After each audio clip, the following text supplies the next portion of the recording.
Professor Janet Young earned a Bachelor of Science degree at BYU in elementary education in 1974 and an MA in the same field in 1989. Her doctoral work was at the University of Oklahoma, from which she received her PhD in 1996. She has published widely in literacy education with an emphasis on teacher preparation for the instruction of literacy. One of her research interests is the exploration of children's understanding about and the use of literacy in diverse cultures and contexts, especially in the formative educational years. In addition, Professor Young is an astute observer of our culture and how it shapes and is shaped by the ways we communicate. She has published over a dozen articles and papers on the social context of literacy, and we are delighted to have this accomplished scholar with us today. Ladies and gentlemen, please join with me in welcoming Professor Janet Young.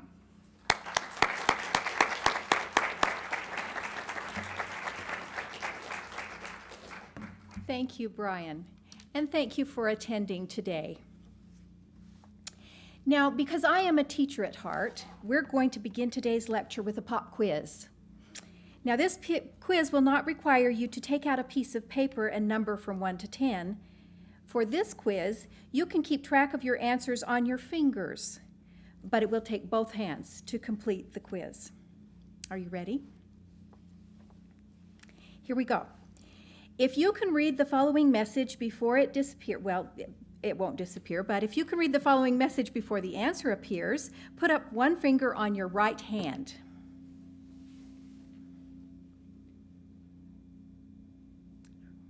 How'd you do? If you have consulted the hard copy version of a newspaper for information today, raise a finger on your left hand. If you know the web address for the blog of someone who is not a member of your immediate family, put up a finger on your right hand. If you are more likely to search for a pen or pencil and a paper than a keyboard when you begin to write, say an essay or a paper or a talk, raise a finger on your left hand. If you have none of the following electronic devices with you right now, raise a finger on your left hand. No computer, no cell phone, no electronic planner or an iPod or a pager.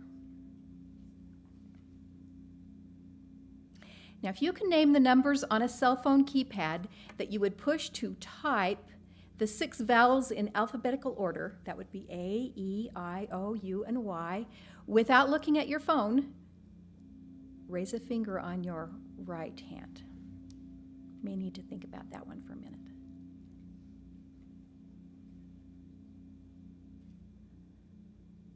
Okay. Did you get it? If you have read more than 100 pages of a novel just because you want to in the past week, raise a finger on your left hand.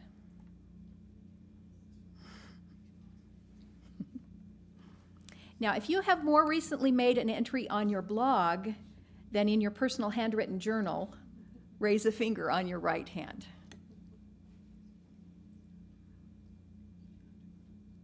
If you have checked your email more than twice today, raise a finger on your right hand. And finally, if you have sent a letter to a friend or family member via snail mail since last Monday, put up one finger on your left hand. Well, now that's your quiz. Score your quiz. Hold your fingers there. Look at your hands. Are the scores on your hands equally balanced, or does one hand have more fingers raised than the other? Which one? Are you more likely to engage in somewhat conventional literacy practices represented by the fingers on your left hand, or the literacy practices embedded in the virtual social worlds of electronic communication, those represented by fingers on your right hand? Is the total number of your fingers raised closer to 0 or to 10? What do you suppose these results of the pop quiz reflect about the literacy tools and practices that are part of your life? In the next few minutes, I would like to explore the tools and relationships of our literate lives and to raise questions about the personal and social implications of our literacy. My fundamental assumption is that literacy is a way of being in the world, an essential aspect of our human existence, particularly in this age of global electronic communication. I will talk about our sense of being literate, a term used by Shirley Bryce Heath in her 1991 introductory chapter in the Handbook of Reading Research. Our sense of being literate is our sense of being literate is our sense of who we are and how we fit into society. In the handbook, Heath proposes one's sense of being literate derives from the ability to exhibit literate behaviors, and that such a sense enables individuals in industrialized nations both to feel and to create harmony within their daily worlds. Further, those who are skilled in the use of a broad range of tools can call on their literateness to help them stabilize and control their world. He suggests that our sense of being literate is rooted in our view of our own capabilities, but also in our sense of connectedness to others who share similar capabilities. It is our literacy that allows us to transcend the bounds of time and space, to interact with others who are distant in place, in history, or in circumstance. It is our sense of being literate that situates us in our literate society. Put another way, our sense of being literate is who we take ourselves to be as literate individuals within our social worlds. We could also call it our literate identity. Because our planet has become so much smaller through almost instantaneous global access to information and communication, our social worlds may be large and varied.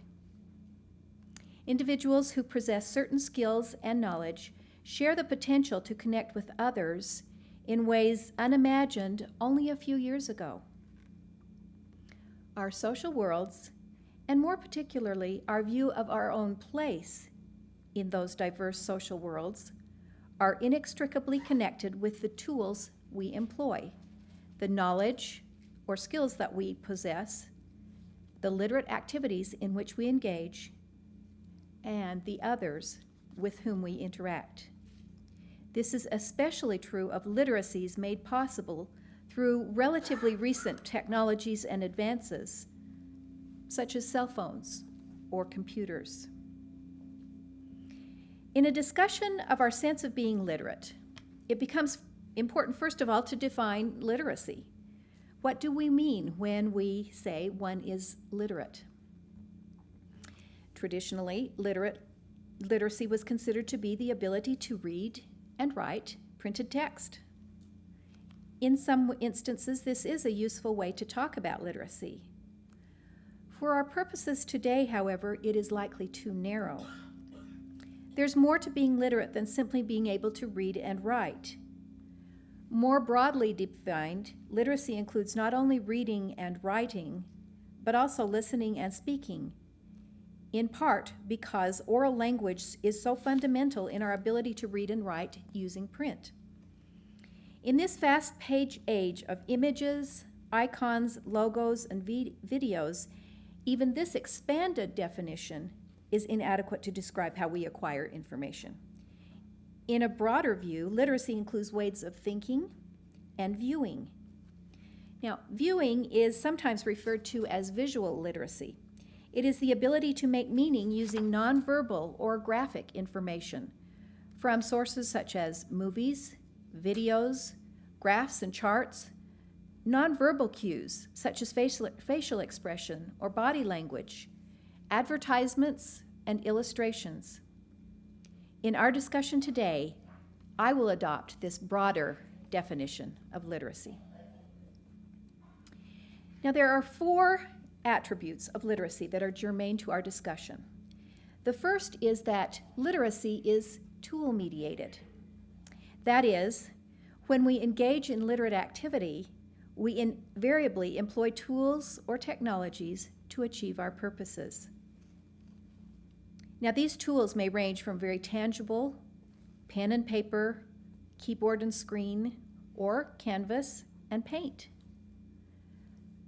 to more abstract tools such as the symbols and symbol systems of language. When listening or speaking, we use the tools of oral language such as words, gestures, voice tone, pitch. When we read and write in alphabetic languages, on the other hand, our tools of written language include letters, spaces, punctuation marks, as well as the layout of the printed page and the directional conventions of print. In English, for example, we write from left to right and top to bottom on a page. By contrast, those who communicate using non-alphabetic languages such as American Sign Language or even logographic written languages employ entirely different symbols and conventions. But these symbols are tools for literacy just the same. The tools we use in our literacy may vary because of the skill or situation or our purpose. Yet our sense of our literate self, our literate identity, is closely tied to our ability to use those tools and technologies effectively. Our sense of being literate is embodied in tools and technologies that we employ. Which brings us to the second attribute of literacy fundamental to our discussion today. Literacy implies a certain level of knowledge and skill of a particular type. When we claim that someone is computer literate, for example, it's likely that that person has attained a level of competence at the keyboard that enables her to successfully perform basic operations, such as word processing, searching the internet, communicating electronically, or creating graphics. In different times and places, differing standards of literacy apply. In the American West, in the 19th century, for example, anyone who could decipher a newspaper or a neighbor's personal correspondence aloud and could legibly record their own or others' ideas on paper was considered literate. As we all know, even basic standards of literacy in our own day are much higher than that. A society's expectations, then, regarding acceptable levels of knowledge and skill with oral, written, or nonverbal communication emerge from the circumstances of that society. It follows that individual members' sense of being literate within the community is tightly bound to the levels of knowledge or skills they possess. A third attribute relevant to our discussion is the social nature of literacy. All aspects of literacy, whether reading, writing, listening, speaking, thinking, or viewing, can be considered means for relating to and communicating with self or others. It is this social and communicative nature of literacy that allows us to connect across time and space with others in our social world. And it is our connectedness with others that allows us to develop a sense of who we are. In a very real way, then, our literate identity derives from our communications with others. Our sense of self as a literate individual emerges through interactions within our social worlds. A fourth attribute of literacy, one closely related to the third, is that our literacy is embedded in complex webs of social practices, ways of engaging with others in literate acts. Social practices of literacy include the formal as well as the unwritten and unspoken rules for engaging in certain types of literate activity, the words we use, the way we initiate or discontinue verbal interactions, the subtle but real conventions for engaging in such interactions, and even the purposes for which we employ particular types of communication are all examples of social practices of literacy. Often these social practices of literacy are subtle cues, sent and received subconsciously by those who are literate in particular ways. They serve as markers of membership in particular types of literate communities, thereby facilitating both the inclusion and exclusion of individuals in those communities. Our sense of being literate within these literate communities is tightly bound up in the social practices of literacy. For our purposes, then, literacy includes reading, writing, listening, speaking, thinking, and viewing. It is social in nature. It is mediated by tools and technologies. And finally, to be literate requires several levels of knowledge or skill. But it also encompasses sometimes rather elaborate systems of social practices as well. Our sense of being literate, who we take ourselves to be within various social contexts, derives from our ability to act in certain literate ways. Having defined literacy, I will now put forth two general propositions about our sense of being literate. These two propositions are reciprocal in nature, two sides of a coin, and perhaps by understanding these two ideas, we may come to think differently about our own literate lives. The first proposition is this: the literate activity in which we engage shapes who we are as literate individuals. Now, you have no doubt heard the adage, "You are what you eat," and most certainly you're familiar with the proverb, "As he thinketh in his heart, so is he." Well, I propose that a similar relationship exists in our literate lives. In our literate lives, what we do shapes who we are. Now, this relationship may seem self-evident, but if we think of literate activity as encompassing not only our abilities, our literacy knowledge or skills, but also the tools we use, the practices we employ, and the people with whom we interact, the proposition becomes more complex and, I think, more interesting. As he suggested, these interconnected aspects of our literate activity form the seedbed for our sense of self as a literate individual. Let us look at the relationship between our literate identity and the literacy tools we use. Consider, for example, the process of writing. When you compose a letter, an essay, a narrative, or any other written product, the tools you employ are very likely to influence the way you think during the process. If you compose at the keyboard, you may pour out your thoughts in a flow of text written in a stream of consciousness manner. Now, if the written product is intended for a formal audience, you will likely return to the ideas you have recorded, cut, paste, organize, edit, correct, extend, and refine until a satisfactory written product is created. Well, the tools you use during this composing process, the computer, for example, the keyboard, the screen, and in particularly the computer, shape not only the format of the product you are writing, but also the way you think as you work. The motion of your fingers, your gaze as you write, and the speed at which you can commit your thoughts to print are all impacted by the technology you use. Now, most would agree that a word processor, which is the tool of literacy, certainly facilitates this type of writing, and in a very real sense shapes the way an author thinks during the writing process.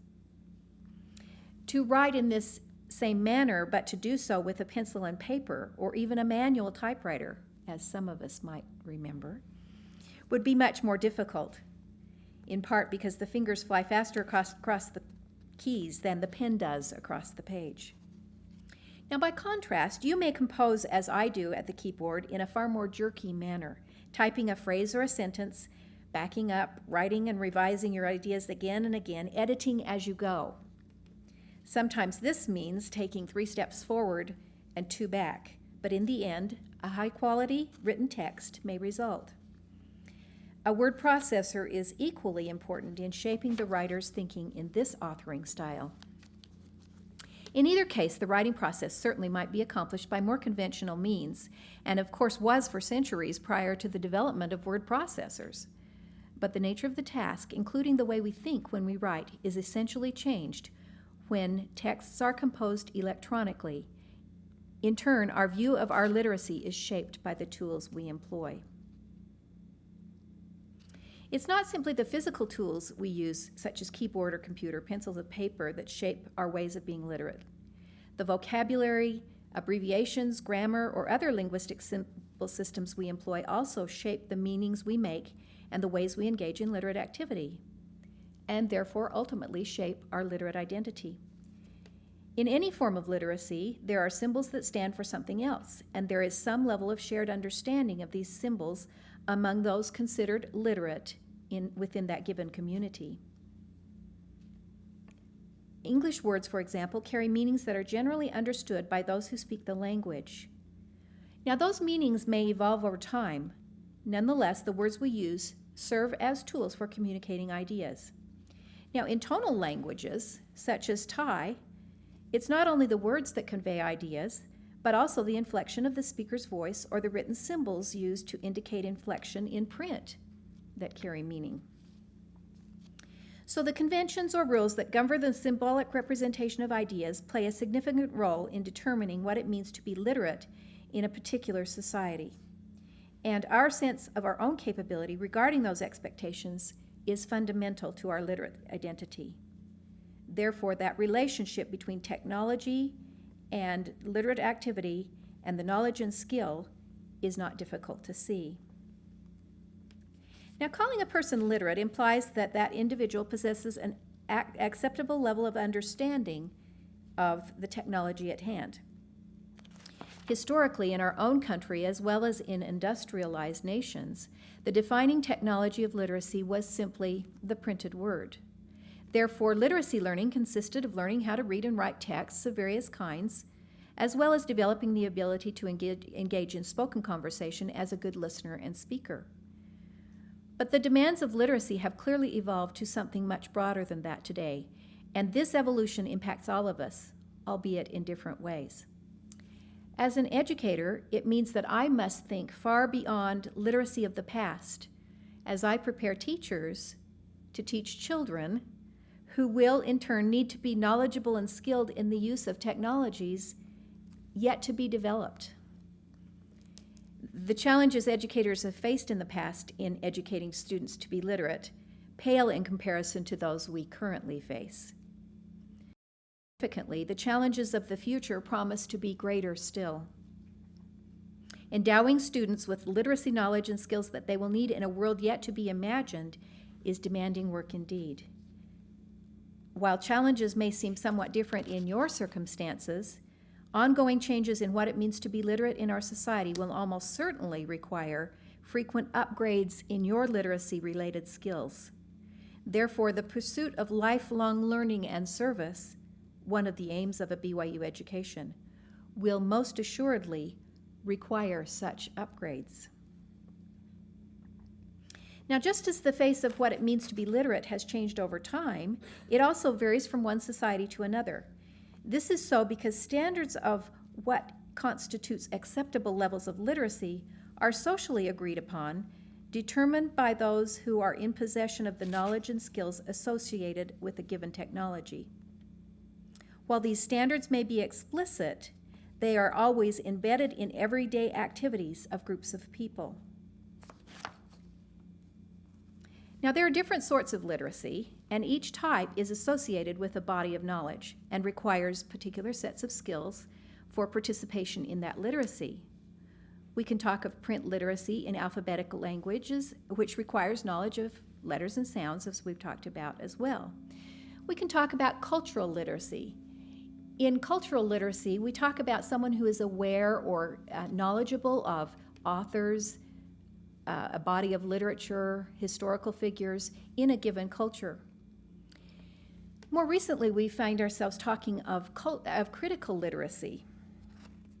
In critical literacy, we are referring to the ability to read beyond the surface of a level of given text and a willingness to examine the issues of power and influence tacit within the words and actions of others. And we all know that sometimes we speak of people who are computer literate, and the list could go on. Just because we're literate in one context does not mean we will be literate in another. And in one type of literacy, we may employ different media than in another. Our literate knowledge and skills do not stand alone.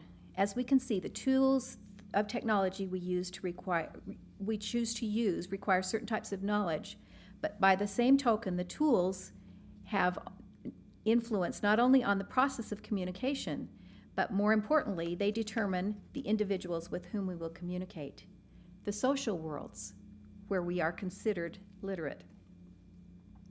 Now, if you could quickly and easily read the message that I presented in today's pop quiz. How many of you could, by the way? Not very many. If the message was difficult for you to read, as it was for many of us, it was probably because of your unfamiliarity with the abbreviations and symbols used in the text. You were unfamiliar with the lingo, probably because you don't use that lingo. In most cases, what may seem to be strange strings of letters actually serve as an efficient means of communicating ideas. The important point here is that the telegraphic text of instant and text messaging is understandable to those who have become skilled at using the specialized vocabulary through reading and writing those kinds of text. Now, lest we think that that is a new phenomenon, however, we should remember that specialized vocabulary has long been a facilitating and exclusionary part of being literate. Discipline-specific jargon or intertextual nuances are commonly used for professional literature and movie scripts alike. Have you ever walked out of a movie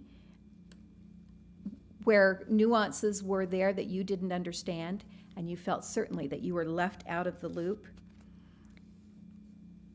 We could argue that the specialized tools and vocabulary make conversations or talks about the discipline more efficient as a linguistic tool, but it also sorts those who belong from those who do not belong to the literate community of that literacy.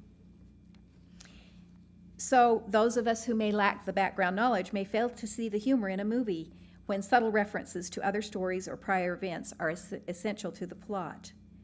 This results in a nagging sense that we're somehow excluded from the group who gets it. In each case, the sense of being outside the social world or of those who communicate with others in certain symbolic ways arises from our inability to employ the knowledge or tools appropriately. This brings us to the social practices associated with literacy. A social theory of learning, according to Wenger, suggests that learning is not an isolated enterprise. Rather, it takes place in communities. And these communities are social groups with members mutually engaged in joint enterprise, members who share a common repertoire of resources for negotiating meaning. Members of communities actively participate in practices related to their goal. Now, a practice, according to Scribner and Cole, is a set of interrelated tasks that shares common tools, knowledge, and skills. So practices are developed by the community and directed toward the goals that have been defined as worth pursuing. Now, as with other aspects of literacy we've discussed, the way we see ourselves as literate individuals is intertwined with the practices in which we engage. For example, you may call yourself an avid reader, a letter writer, a journal keeper, a children's author, or a journalist. And identifying with such groups would reveal much about your literate identity. Yet in each case, it's not sufficient to declare yourself to be a member of a particular group of literate individuals. To truly belong, you would also need to be able to act, sometimes in pretty subtle ways, like that sort of a literate person. Knowing how or when to send a text message, or how long to wait before responding to a text message, what to include in a lively and engaging blog, or how to comment on a stranger's blog. All of these require a certain level of awareness of the unwritten rules or social standards associated with each type of literate activity. For every literate community, there are certain ways of enacting the roles in that community. We become skilled at engaging appropriately in each of these worlds, often over an extended period of time. We do this by actively engaging in the literate activity within that community. Now, the social practices of any given literate community can be quite complex. In a study reported by Lewis and Fabos in Reading Research Quarterly in 2005, they described the online interactions of 7 adolescents who used instant messaging on a daily basis.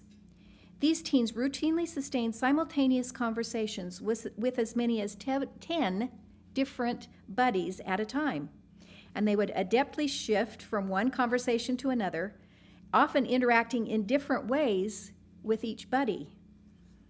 They were avid users of instant messaging who were quite aware of the social devices they and others employed and their ways of getting along in these online relationships. One 14-year-old girl admitted that she sometimes posed as someone else by imitating that person's tone and language expression in her own conversations. Now, she did this in order to listen in on her friends' talk without the others knowing she was online, or at least on one occasion, to converse with a boy from her school she was interested in without disclosing her real identity. Another indicated that she altered her spelling and grammar, as well as the topics of her writing, depending on her audience. It was common practice for the participants to have several screen names and to use each quite purposefully. Lewis and Fabos reported that these teens in the study forged their social identities, at least in part, through their online participation in an intricate web of social practices quite particular to the world of instant messaging. Now, in each of the preceding examples and tools, we have seen that in the preceding examples, tools and technology, knowledge and skills, people and social practices have interacted in ways. Yet, it is important to note that when individuals engage in literate activity employing these tools and practices and so forth, they themselves may also be shaped in significant ways. So, my second proposition is a reciprocal to the first. Who we are as literate individuals shapes the literate activity in which we engage. Now, Wenger illustrates the reciprocal nature of these two propositions that I've reported here when they use the metaphor of the mountain and the river. While the contour of the mountain clearly guides and directs the course of the river that flows through its valleys, it is also true that the rushing waters of the river carve and shape the riverbed and ultimately sculpt the face of the mountain itself. Quote, "They shape each other, but they have their own shape. They are reflections of each other, but they have their own existence in their own realms. They fit around each other, but they remain distinct from each other. They cannot be transformed into each other, yet they transform each other. The river only carves, and the mountain only guides, yet in their interaction, the carving becomes the guiding, and the guiding becomes the carving," end quote. And that's Wenger, and I think that is such an important metaphor in what I'm trying to communicate today. In similar ways, our literate activity shapes who we are as literate individuals, but who we are as literate individuals allows us to shape the landscape of our social worlds. Let us examine this second proposition then a little further.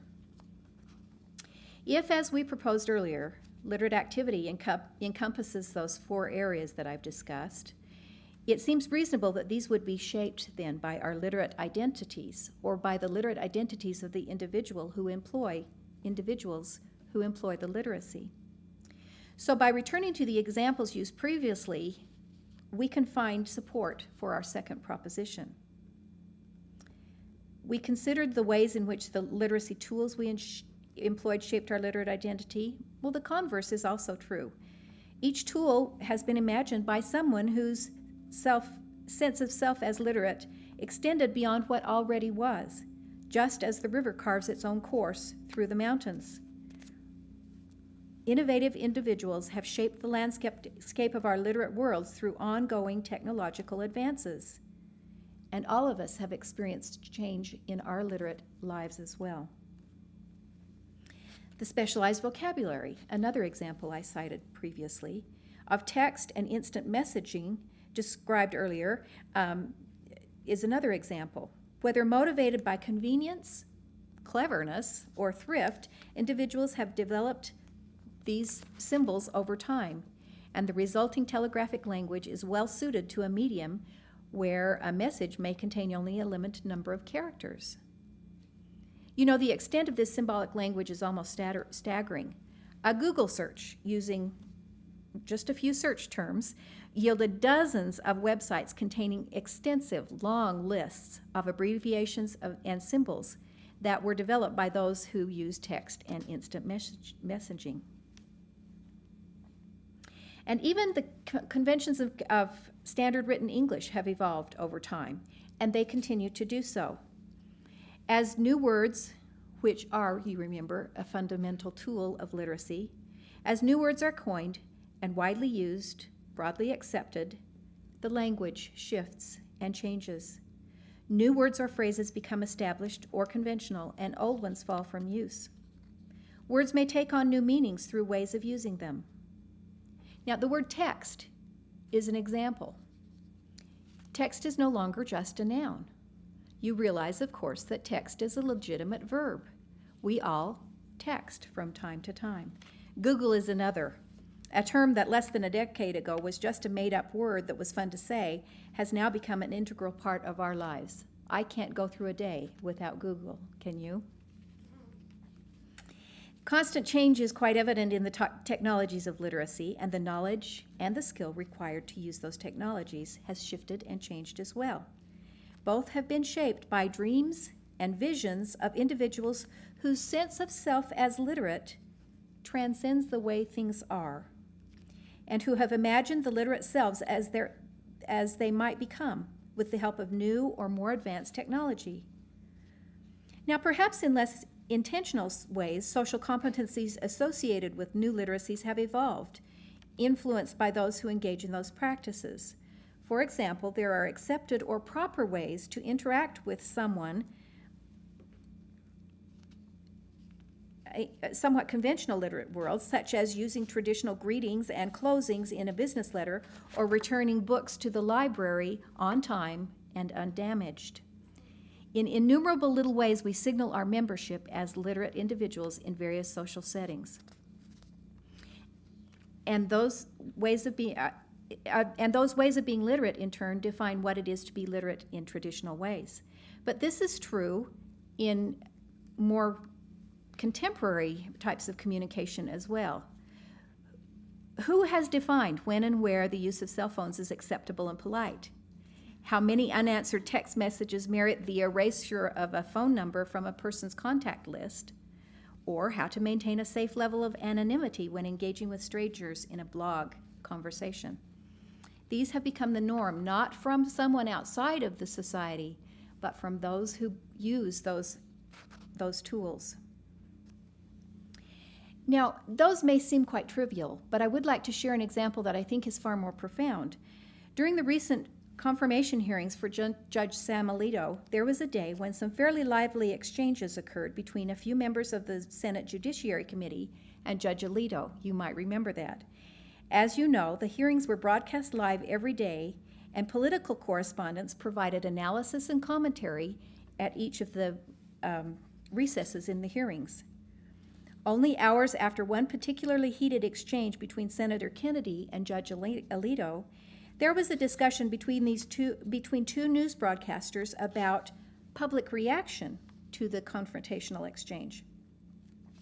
One of the analysts presented his view of the prevailing response of the nation, arguing, well, if you believe the blogs, public opinion is clearly, and then he presented his opinion about the national response to the Kennedy-Alito relationship. Now, the significance of this incident is not the particular claim made by the news broadcaster. Instead, it is the process that led him to make the claim that I wish to examine. First, the confirmation hearings were easily available to people across the nation.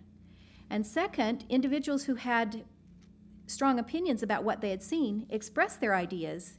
And third, the political analysts, probably with the the assistance of staff members, engaged in some sort of sampling and then reported public opinion on the exchange. Now, whether or not their report was accurate is not the point. What I do want to point out is that the potential for wide and rapid dissemination of information and the shaping of public opinion by citizens who might be quite culturally diverse can occur. More importantly, this everyday incident reminds us that individuals who possess the knowledge and skills and tools can shape the landscape of their social worlds. Now, we've talked about the reciprocal relationship between these two propositions. And I want you to notice that neither of these propositions are passive in nature. The verbs are active. This brings us to the point that I want to make with this lecture. Because we shape and because we are shaped by our literate identity, we have a choice. Choice seems to be an important aspect in all of this. We choose how we will engage, the technology we will use, the practices we will use, and the people with whom we will interact. We choose who we will be. Perhaps an incident I observed almost a year ago here on campus will help frame a discussion of the ideas I've presented today. This story illustrates a potential downside to the technological possibilities so readily available to us. As I crossed the new quad just outside the Harold B. Lee Library one afternoon last spring, I heard a young woman's voice, some in the distance behind me. She had evidently recognized an old friend across the quad, and so she called his name, at first with only moderate volume in her voice. He apparently did not hear her, and he continued to walk, fairly briskly, away from the new Joseph F. Smith Memorial Building. Thin white cords stretched from his ears to his chest, forming the familiar Y-shaped traces of an iPod in use. As she hurried toward him, the young woman called his name several more times, a bit louder each time, and he did not appear to hear any of these attempts either. As he entered the library without looking back, she paused only a few yards from the door and then turned away with a shrug. Now, I recognize the interpretation I am about to share of that brief scene is just that, my interpretation. And other explanations could be just as plausible. But let us suppose for a moment that this was an old friend, and that the young man I observed might have welcomed a conversation with this young woman. Because he was tuned into some other world, he did not hear his friend's voice. And because he did not, an opportunity to connect with her was lost. Now, even if my interpretation of this small incident is wrong, the story illustrates a phenomenon that seems increasingly prevalent. We live in an era of connectivity. Cell phones, blogs, emails, internet, television, movies, CDs, iPods have all created opportunities for us to connect electronically to almost anyone, anywhere, at any given time. Paradoxically, in this world of connectedness, we may also become increasingly isolated from one another. When it is so easy to interact with those not present, we can readily insulate ourselves from the worlds that surround us, even to the point of becoming oblivious to those in our immediate context who might potentially have touched our lives for good. Choices to maintain nearly constant contact with selected circles of friends may limit who we interact with. This sets up a pull and a tug. The pull and tug of our literacy-related choices are evident in our everyday. Both intended and unintended consequences of our ways of being literate are ever present. Consider first the almost limitless possibilities and personal benefits from being literate in this information age. The wisdom of the ages or the weather report for any city you could name are available within seconds. Family history has never been easier. With 24-hour news broadcasts, we can tune in and witness disasters even as they unfold. We have access to elected representatives and can readily obtain information about the workings of our government. We have calling cards, email messages, and technologies that make friends and families seem very nearby. In turn, in some, we can employ the literacy, knowledge, and skills that we have in very purposeful ways. Now, in the field of education, there are all sorts of advantages to technology. Technology has altered the literate identities of teachers and students, sculpted the world of schooling, created virtual classrooms, and made possible lively dialogues among individuals in geographically and socioeconomically diverse contexts. We have seemingly limitless access to information online. Only a few decades ago, integrating media into teaching meant using a film strip, a cassette tape recorder, or on very rare special occasions, a reel-to-reel projector to show a movie. Technology available in education today can transform a desktop into a laboratory or transport students to distant galaxies. In education, we can indeed see the carving and the guiding of river and mountain all around us. There is nothing more rewarding than the exuberance of a young child aglow with the realization that he really is a reader. Both the child and the classroom are enriched when this happens. In many school contexts, choices about literate activity are made with measured thought and careful planning, and the consequences of these choices, in turn, are noteworthy.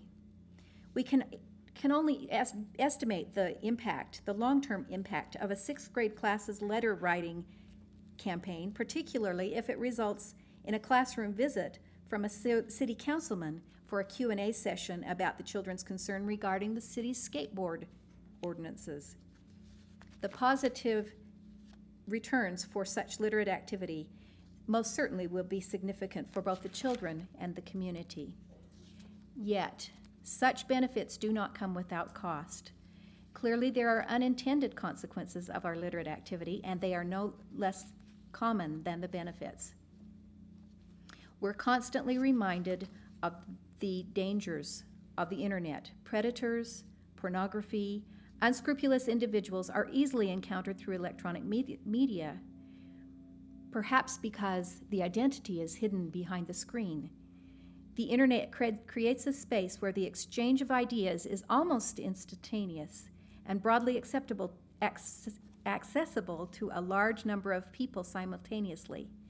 Now, that doesn't mean that there's anything naturally malevolent about the media, but it is imperative that we choose wisely in order to avoid the unintended consequences for our choices.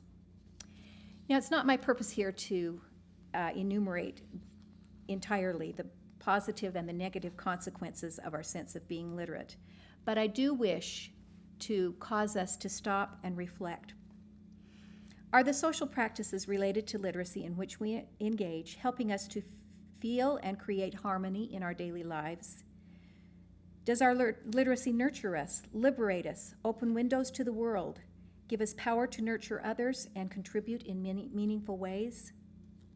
In short, are the literate individuals we choose to be fulfilling the purposes for which we are placed here?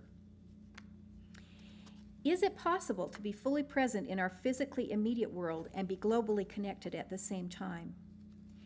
Will your literacy connect you with others in ways that lift and build and allow you to succor the weak, lift up the hands which hang down, and strengthen the feeble knees? The printed word and the tools and technologies available in today's informational age are broad and varied and changing at a dizzying pace. We can interact with scholars and statesmen, prophets, monarchs, entertainers, heroes, or common man. We can touch both our ancestors and future generations. But more extraordinarily, we can instantly interface with individuals almost anywhere on the earth, and we can preserve images and words for rapid dissemination across the planet. Now, for some of us, this may not seem remarkable at all, but rather much like the way things have always been. For others of us, these changes are marked, and it may even seem impossible to keep up. The metaphor of the mountain and the river reminds us that we need not passively meander through the landscape of our literate lives. Our sense of being literate in diverse social worlds actively shapes and is shaped by the choices that we make. The literate individuals we choose to be possess power to transform the tools and technologies we employ and the knowledge and skill we endeavor to obtain, but most of all, the people whose lives we touch. Mountain streams will flow, cliffs and valleys will guide, yet even the hardest rocks are not impervious to the steady trickle of a small brook. There have always been consequences for literate actions, but in this electronic age, they are even more profound. We must choose well.